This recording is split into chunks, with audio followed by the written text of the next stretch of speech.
Ukraine has reportedly carried out drone strikes against a pipeline, refinery and fuel storage facility inside Russia, continuing a trend that has increasingly seen both sides target infrastructure far beyond the traditional front lines of the conflict. At this point, one has to ask whether it is still accurate to describe this simply as the Ukraine-Russia war. Increasingly, many people view it as a wider European proxy conflict, with Ukraine serving as the front line, while various European nations provide political, financial and military support behind the scenes. That perspective may be controversial, but it reflects a growing debate about how this conflict is framed. Because one thing that becomes noticeable is how differently similar actions are often discussed depending on who carries them out.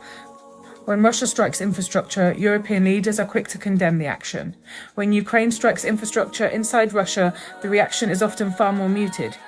Yet from a purely practical standpoint, energy facilities, fuel depots and logistical networks remain critical infrastructure regardless of which side they belong to.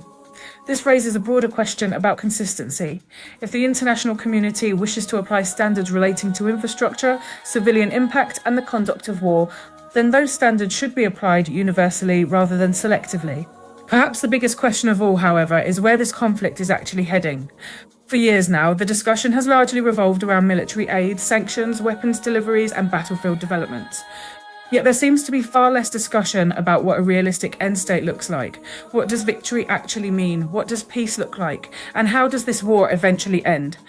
Diplomacy appears to have become the least discussed part of the conversation, despite being the only mechanism that has ever permanently ended major wars throughout history.